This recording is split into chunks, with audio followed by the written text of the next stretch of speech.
नमस्कार दोस्तों, स्वागत है आपका हमारे YouTube चैनल पर। आज हम बात करने वाले हैं एक ऐसे टॉपिक की जो भारतीय राजनीति की रीढ़ है, संसदीय व्यवस्था, पार्लियामेंट्री सिस्टम। आज के इस वीडियो में हम सरल भाषा में संसदीय व्यवस्था की अर्थ, परिभाषा और विशेषताओं के बारे में समझेंगे।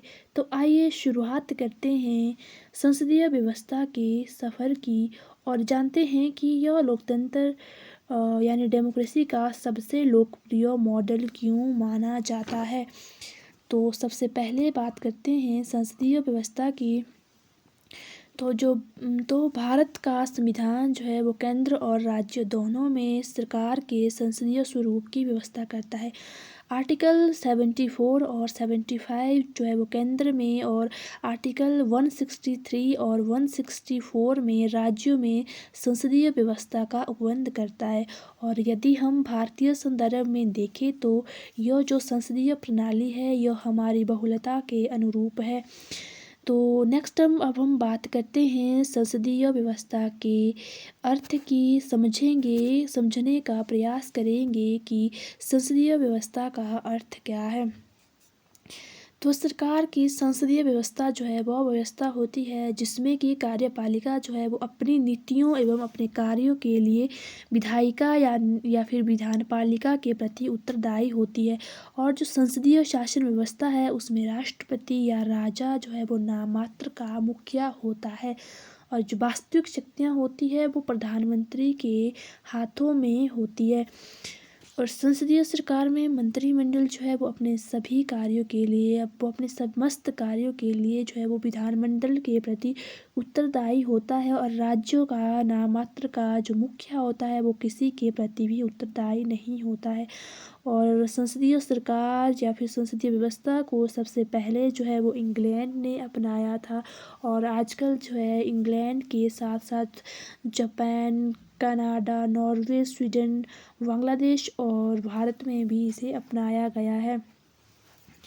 और भारत की जो संसदीय प्रणाली है वह द्विसदनीय है जिसमें लोकसभा और राज्यसभा है। लोकसभा जो है वो निम्न सदन है और राज्यसभा जो है वो उच्च सदन है। अब हम बात करते हैं इसकी कुछ डेफिनेशंस की।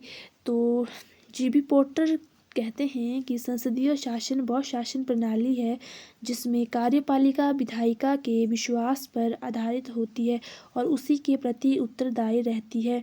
और जैसे कि बर्नार्ड कहते हैं कि संसदीय शासन वह व्यवस्था है जिसमें कि सरकार जो है वो संसद से उत्पन्न होती है और उसके द्वारा हटाई भी जा सकती है। और डॉक्टर भीमराव अंबेडकर बोलते हैं कि संसदीय शासन का तात्पर्य है उत्तरदायी सरकार और स्थिर सरकार का सामंजस्य।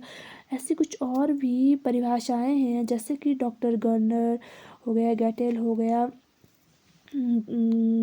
गया इत्यादि। तो संक्षेप में हम परिभाषा को देखकर स्पष्ट होता है कि जो संसदीय सरकार है उसमें जो है मंत्रिमंडल अपने सभी कार्यों के लिए विधानमंडल के प्रति उत्तरदायी होता है और राज्य का नाममात्र का मुख्य जो है वो किसी के प्रति भी उत्तरदायी नहीं होता है। तो अब हम बात करते हैं इसकी कुछ कैरेक्टरिस्टिक्स की कि संसदीय व्यवस्था की कौन कौन सी विशेषताएं हैं।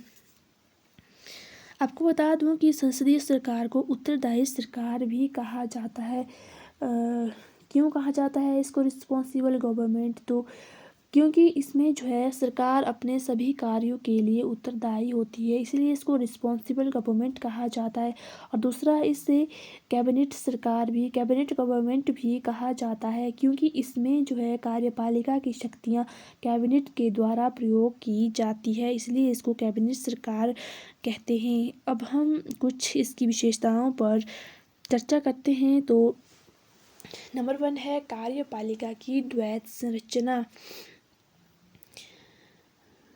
कार्यपालिका जो है वो दो तरह की होती है, एक नाममात्र की कार्यपालिका होती है और दूसरी वास्तविक कार्यपालिका होती है। नाममात्र की जो कार्यपालिका होती है उसमें राज्य का जो अध्यक्ष होता है वो नाममात्र का सत्ताधारी होता है। सैद्धांतिक रूप से उससे राज्य की सभी कार्यपालिका शक्तियाँ राज्य के उसको दी जाती है, उस राज्य की उस अध्यक्ष को दी जाती है और उनका प्रयोग भी जो है उसके नाम पर ही होता है, परंतु वह उनका प्रयोग, उन शक्तियों का प्रयोग अपनी इच्छा के अनुसार नहीं कर सकता है। उसकी सहायता के लिए उसे जो है एक मंत्रिमंडल होता है, जिसकी सलाह के अनुसार जो है उसे उन शक्तियों का प्रयोग करना पड़ता है। और जो अध्यक्ष होता है उसका काम सिर्फ हस्ताक्षर करना होता है। दूसरी होती है वास्तविक कार्यपालिका, रियल एग्जीक्यूटिव, यानी कि जो इसमें जो है राज्य के अध्यक्ष के नाम में दी गई शक्तियां जो है वो वास्तविक प्रयोग, उनका प्रयोग जो है उनका वास्तविक प्रयोग जो है वो मंत्रिमंडल करता है और अध्यक्ष के लिए मंत्रिमंडल से सलाह लेना वो ज़रूरी होता है। मंत्रिमंडल ही होता है जो अंतिम फैसला करता है और वही जो है देश का वास्तविक शासक भी होता है, वास्तविक शासक होता है। और राष्ट्रपति जो होता है वो नामात्र की कार्यपालिका होती है, जबकि जो प्रधानमंत्री है वो वास्तविक कार्यपालिका होता है।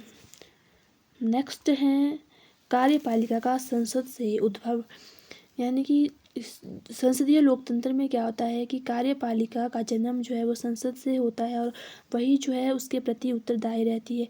यानी कि पीएम और मंत्रिपरिषद सांसदों, जो मेंबर ऑफ पार्लियामेंट की जो पीएम और जो मंत्रिपरिषद है वो सांसदों में से ही चुने जाते हैं। जैसे कि अमेरिका में जो क्या होता है कि जो राष्ट्रपति है वो सीधे जनता के द्वारा में चुना जाता है, वह संसद का सदस्य नहीं होता है, परंतु भारत में ऐसा नहीं होता है। नेक्स्ट है वो संसद के प्रति सामूहिक उत्तरदायित्व। इसका मतलब यह है कि मंत्रिपरिषद जो है वो लोकसभा के प्रति एक इकाई के रूप में उत्तरदायी है और अविश्वास प्रस्ताव पारित होने पर पूरी सरकार को जो है त्यागपत्र देना पड़ता है। फॉर एग्जाम्पल समझते हैं कि एक एग्जाम्पल से समझते हैं। मान लीजिए एक क्रिकेट टीम है, अगर टीम हारती है तो हार सिर्फ एक खिलाड़ी की नहीं मानी जाती, बल्कि पूरी टीम जो है उस हार की जिम्मेदार होती है। उसी तरह अगर सरकार संसद का विश्वास खो देती है तो पूरी मंत्रिपरिषद जो है उसकी जिम्मेदार होती है। जैसे कि 1979 में मोरारजी देसाई सरकार जो है वो अविश्वास प्रस्ताव से गिर गई थी। नेक्स्ट है बहुमत का शासन। तो डेमोक्रेसी का जो सबसे बड़ा प्रिंसिपल है वो है मेजॉरिटी का राज, मतलब कि सरकार बनाने और निर्णय लेने का अधिकार जो है वो उस पार्टी को होता है जिसे संसद या फिर विधानसभा में बहुमत मिलता हो। और संक्षेप में यदि हम कहें तो बहुमत का शासन जो है वह प्रक्रिया है जिसमें कि निर्णय लेने और सरकार बनाने का अधिकार उस दल या फिर उस गठबंधन को होता है जिसे जनता के प्रतिनिधि सदन में बहुमत प्राप्त हुआ हो, वह सरकार बना सकता है। और सरकार का स्थायित्व जो है वो इस बहुमत पर ही निर्भर करता है। नेक्स्ट हम चर्चा करते हैं विपक्ष की मान्यता। तो लोकतंत्र में केवल जो रूलिंग पार्टी होती है सिर्फ वही नहीं होती है, बल्कि एक अपोजिशन पार्टी भी होती है जिसका कि बहुत इम्पोर्टेंट रोल होता है। पार्लियामेंट में वो पार्टी जिसे सरकार बनाने का मौका नहीं मिला और जो सबसे बड़ी अपोजिशन पार्टी होती है उसी को जो है हम विपक्ष कहते हैं या फिर अपोजिशन पार्टी बोलते हैं। वर्ष 2014 और 2019 में जो है लोकसभा चुनावों के बाद कांग्रेस पार्टी को 10% सीटें नहीं कांग्रेस पार्टी जो है वो 10% सीटें नहीं ला पाई थी, इसलिए जो है लोकसभा में विपक्ष के नेता का पद खाली रहा। नेक्स्ट विशेषता है इसकी प्रधानमंत्री का नेतृत्व, leadership of the prime minister. तो संसदीय शासन प्रणाली में मंत्रिमंडल जो है प्रधानमंत्री के नेतृत्व से ही कार्य करता है और जिस दल का बहुमत होता है उसके नेता को प्रधानमंत्री नियुक्त किया जाता है। प्रधानमंत्री जो है वो मंत्रिमंडल का निर्माण करता है, मंत्रियों में विभाग बांटता है, मंत्रिमंडल की बैठकों की वो अध्यक्षता करता है और सभी मंत्री जो है वो प्रधानमंत्री के अधीन कार्य करते हैं। नेक्स्ट है मंत्रिमंडल का अनिश्चित कार्यकाल, रिस्पॉन्सिबिलिटी ऑफ द मंत्रिमंडल का अनिश्चित कार्यकाल। तो मंत्रिमंडल की अवधि भी जो है वो निश्चित नहीं होती है। संसद की इच्छा अनुसार ही वह जो है अपने पद पर रहते हैं। संसद जब चाहे मंत्रिमंडल को अपदस्थ कर सकती है। मतलब कि यदि निम्न सदन का बहुमत मंत्रिमंडल के विरुद्ध हो तो उसे जो है अपना पद छोड़ना पड़ता है। यही कारण है कि निम्न सदन के नेता को ही जो है प्रधानमंत्री नियुक्त किया जाता है और उसकी जो है उसकी इच्छा के अनुसार ही दूसरे मंत्रियों की नियुक्ति की जाती है। मंत्रिमंडल ऐसा नहीं है कि मंत्रिमंडल 5 साल के लिए उसका कार्यकाल है तो वो 5 साल तक ही बना रहेगा। यदि उससे 5 साल से पहले भी अविश्वास प्रस्ताव उसके खिलाफ पारित किया जाएगा तो उसे अपना पद त्यागना भी पड़ सकता है। इस तरह जो है उसका कार्यकाल निश्चित नहीं है। नेक्स्ट है विधायिका और कार्यपालिका के बीच घनिष्ठ संबंध। तो संसदीय प्रणाली में कार्यपालिका और व्यवस्थापिका यानी कि विधानपालिका के बीच में घनिष्ठ संबंध रहता है। मंत्रिमंडल जो है वो वास्तविक कार्यपालिका होती है। इसके सदस्य अर्थात जो मंत्री है वो संसद में से ही चुने जाते हैं, संसद में से ही लिए जाते हैं। ये मंत्री जो है संसद की बैठकों में भाग लेते हैं, बिल पेश करते हैं, बिलों पर बोलते हैं और यदि सदन के सदस्य हो तो मतदान के समय मत का प्रयोग भी करते हैं। इस प्रकार जो है मंत्री प्रशासक भी है और एक कानून निर्माता भी होता है।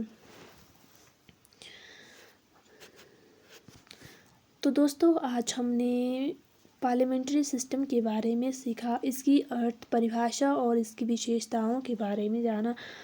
आशा करती हूँ कि आपके लिए यह जानकारी उपयोगी रही होगी।